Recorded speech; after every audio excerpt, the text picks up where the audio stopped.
Good morning. My name's Usnobun Tango Dolumese.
They'll just walk away, or instead, they'll just avoid the person.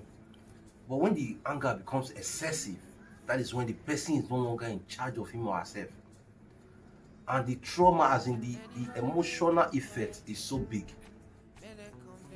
The emotional effect has so advanced emotional effect that sometimes I'll use myself as a very good example right now. I have done things that at the end of the day, when I'm alone, I don't feel happy about it.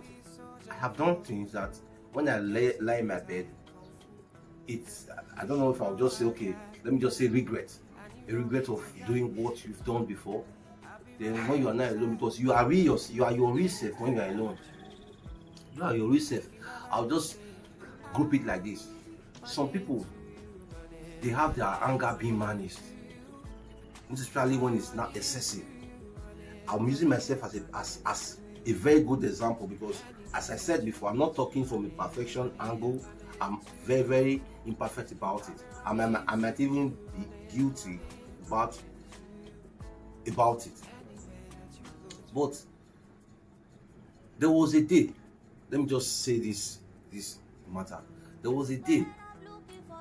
Normally, before I leave the house, I'll talk to my wife on phone.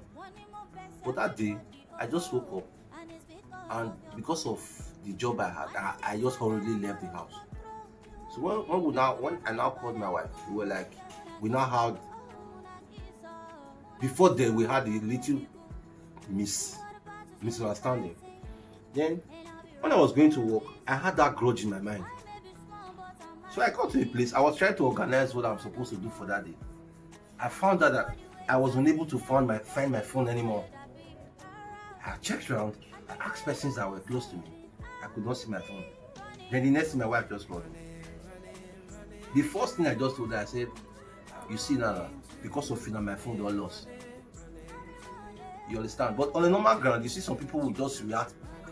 The reaction I would expect, or humans will expect from such conversation will be, am I there with you? Am I around you? How did I not lost your phone? But instead, she started helping me to look for my phone. Some people are lucky to have people around them that help them manage their own anger. While the unlucky ones, they don't have anybody to tell them, calm down, or easy yourself. It's just like it has two ways of getting rid of anger, because anger is a very bad thing. Excess anger is a very bad thing. Either you have at that point in time when you are suffering from this excessive anger, you need somebody around you. You just need nice people around you. You understand? You need nice people around you that can talk you down until you are able to manage yourself. Even like me, I'm giving myself a personal rehab. If I tell you, I'm giving myself a personal rehab, I'm even still working on myself to manage my anger. Sometimes I almost get overreacting before I'm able to comport myself and be my real self. Because anger does one thing, that when it comes up, it takes you from your normal self.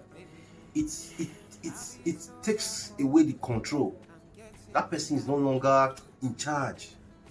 The person is no longer in charge. The person will now be doing things that at the end of the day, it ends in regret. Anything that is done on anger base ends in regret. So anger is bad, so bad, and it's what I think you can only get rid of. In as much as the first way of getting rid of it is by God delivering or empowering or taking away that spirit. Then another form again is a personal decision, whereby you have good people around you that will manage you until you are able to say, okay, because it takes time to really realize you are doing the wrong thing. That is one thing anger also do. It will give you that room. You'll be feeling, it gives you a negative motivation. That motivation, like you'll be feeling you are right. And if it's not controlled, it makes you feel other people are wrong, you are the only one that is right. So it takes time for those people that understand, okay, let me just manage this person until that person will now realize and say, okay, man, I've been like this. As humans, sometimes there are some things we do for a very long time that at the end of the day we now realize, like, have I really been the one doing this? So it takes time. So within that process that you are working on yourself, you need good people around that will manage you. Then you need God's grace. You really need God's grace to get rid of it, because it is not easy. To be certain, it is not easy. Anger can build up aggressiveness in you. It can build up bitterness. It can build up bullying.